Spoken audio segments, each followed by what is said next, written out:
კიდე შეიძლება გარისხო და ბანკს არ მოუწევს გარისხო. ბანკი მოგებაში არ მონაწილეობს. დღეს ვუსმენთ ბიძინა ივანიშვილს. ეხლა როგორია საბაზროხო? მგევიცი რა არის საბაზროხო? 8 საათზე ოლიგარქის ფარული ჩანაწერი, რომლის გასაჯაროებას მთელი საქართველო უკვე 1 წელია ელოდება. მოახერხე შენ დღეს კიდევ ერთ შეხვედრა. რომ მოდი არ გამოვიდეს რა. ხო. ივანიშვილი ვერასდროს წარმოიდგენდა, რომ მისი მილიარდების მმართველის ხელში მისი ჩანაწერი აღმოჩნდებოდა. 9 წლის წინ ნათქვამის სიტყვები კი მის წინააღმდეგ მთავარ მტკიცებულებად იქცეოდა. რამდენია დღეში? 200 მილიონი დღეში. ეგ უკვე სერიოზული კომპანიაა. დღეს შაბათის გუნდი წარმოგიდგენთ ამბავს, რომელიც პუტინის მოკავშირის პოლიტიკური შურისძიების საქმეს თავდაყირა აყენებს. ახლა ხდება ნამდვილი გაშიშრება უკვე მთელი ივანიშვილის ბუნების. ეს ჩანაწერი ადასტურებს, რომ პროკურატურას და სასამართლოს ივანიშვილი პირადი შურისძიებისთვის იყენებს და მიტაცებულ სახელმწიფოში, რაც მას მოუნდება, ყველა უწყება იმას გააკეთებს. განზრახ შეიყვანეთ შეცდომაში სასამართლომ, ხო? შევიკავებდი, იმიტომ რომ სასამართლოს არ შეგიკავებია თავი, როდესაც ამ დოკუმენტზე საუბრობთ. ჩვენს ხელში არა მარტო ივანიშვილის ფარული ჩანაწერი, არამედ ოლიგარქის დაკითხვის ოქმი. სასამართლო დარბაზის კარი კამერებისთვის რომ დაკეტეს, ჩვენ გავარკვიეთ, რას ამბობდა დახურულ კარს მიღმა ოლიგარქი. ის არ დაიჯერებთ, მაგრამ ამტკიცებდა, რომ ბაჩიაშვილმა დააშანტაჟა, ბაჩიაშვილმა დააშინა და იძულებული გახადა, რომ რასაც ბაჩიაშვილი ეტყოდა, მხოლოდ ის ელაპარაკა. მან განმეცხადა, რომ თუმე არ დავივიწყებ ბიტკოინების თემას, დამინგრევდა საქმეს. გერმანულმა ექსპერტიზამ დაადასტურა, რომ კაცი, რომელიც ამ ჩანაწერში ლაპარაკობს, ნამდვილად ბატონი ბიძინაა. სამხარაულის ეროვნული ექსპერტიზის ბიურომ ოლიგარქი განსაცდელიდან ვერ იხსნა.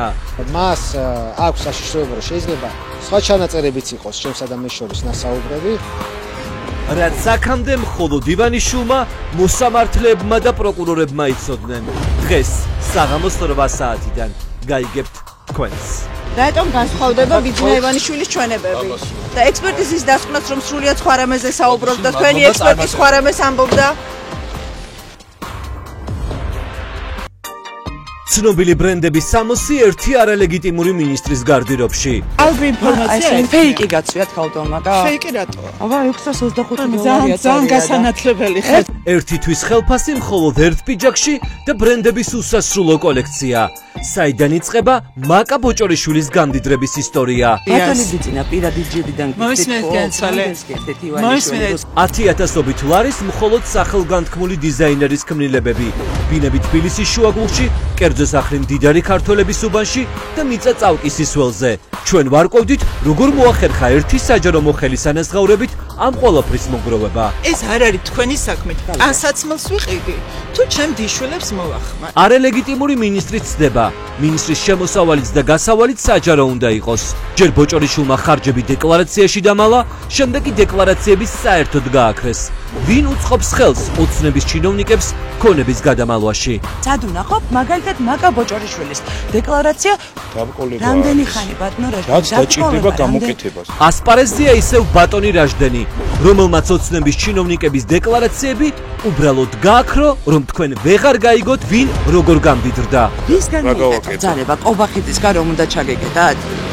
დიდრული ცხოვრების მოყვარული მინისტრი, რომელმაც საქართველოს ევროკავშირში გაწევრიანების შეჩერებას მხარი დაუჭირა.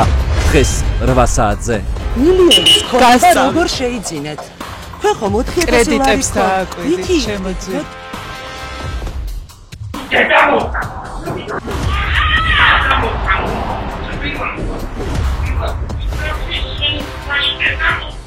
ქალის ცემა ქუჩაში ძირს დაგდება თმით თრევა. ოჭები მქონდა დასისხლიანებული, გადახსნილი, ანუ ბილი მომტყდა, ტუჩი მქონდა მთლიანად გადახსნილი.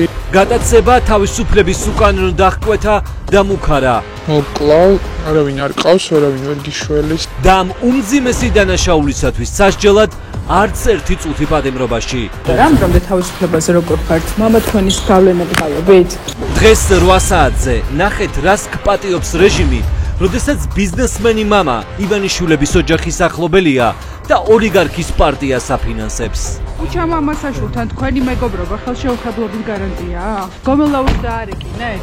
რამდენი 1000 ლარი დახარჯეთ ქართული ოცნების წინასაარჩევნო კამპანიისთვის? ქალის ცემა და გატაცება ბათუმში მოხდა.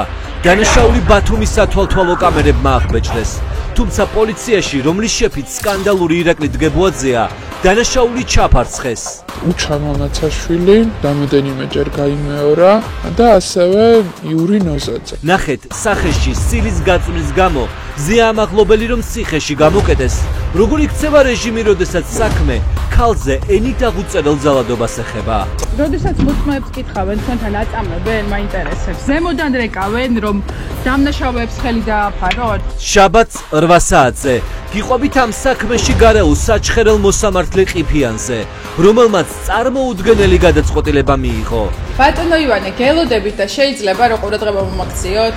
კაცი მოსამართლეების кейფიდან, რომელმაც თავი ამ კადრებით დაგვამახსოვრა, ახლა ჩვენი ყურადღების ეპიცენტრში მისი გამაუგნებელი ვერდიქტის გამოხდება. ანუ შეეშინდა ბატონ მოსამართლეს ჩვენი შაბათის ეთერის და გაიპარა საეუკოცის გავსასვლელიდან. არა. შიში ოხერია ბატონო პაატა. ქართული ოცნების დამფინანსებელ ბატონ გოჩასუეძე გწოთიკნებ. 1,5 მილიონი საჩუქრად ქართულ ოცნებას ხალხისთვის სისხლიანი ნოემბრის მოწყობის შემდეგ ნახეთ ვინ დააფინანსა ივანიშვილის პარტია. ძალიან მაგარი კაცია ჩვენი მეგობარია. ბიძინა ივანიშვილი თქვენი მეგობარია. ქვეყნის მთავარი მეგობარია. კომპანია იბეროილი შემოაქვს ნავთობი. კომპანიის მფლობელებმა ერთი მეორის მიყოლებით სისხლიანი ნოემბრის შემდეგ ოცნებას ფული აჩუქეს. რას შავი ფული რომელი არის? ეკითხები. აი შავი ეს ლარი, მოიცავ. აი მე ფულები გაგექცათ. აი ეს შავი არის? შავი არის, ფერადი არის. მანანა ნადირაძე პენსიონერი ქართული ოცნების სპონსორებიდან სისხლიანი ნოემბრის შემდეგ ჩაურიცხა 30,000. საიდან აქვს პენსიონერს იმის შესაძლებლობა რომ ქართულ ოცნებას ძალიან დიდი თანხა ჩაურიცხოს? მიშო მებუკეს სარეკლამო ბიზნესიდან დააფინანსა პარტია ქართული ოცნება. თქვენც ახალგაზრდა ხართ, არ გეუხერხულებათ რეჟიმის დაფინანსება? რათან მე გადაურიცხენ, არ მეუხერხულება. შემომწირველების სიაში შაბათის გუნდმა აღმოაჩინა ქართულ ბანკის ყველა მართველი. ასე გაუჭირდა ბიძინა ივანიშვილს რომ ქეში დაურიგა ქართულ თანამშრომლებს? ფულის გათეთრების სისტემურ დანაშაულს რომ აქვს ადგილი ხდებით ახლა ბატონო? 33,000 გადაურიცხა ნიკოლოზ ჩარკვიანმა 55,000 კალოძე კობახიძეს. იმე გაგდებული გაქვთენა. შაბათს აქ 8 საათზე თქვენ ნახავთ ვინა იყო საკუთარ თავზე ბიზნესიდან სისხლიანი ნოემბრის შემდეგ გამხდარიყო მოძალადე რეჟიმის სპონსორი. 40,000 ლარი შესწირა ქართულ ოცნებას და საიდან ქონდა ეს თანხა? ჩვენი გუნდი მთელი კვირა მუშაობდა იმისთვის რომ დღეს საღამოს 8 საათზე წარმოგიდგინოთ ამბები, რომელსაც სხვაგან უბრალოდ ვერ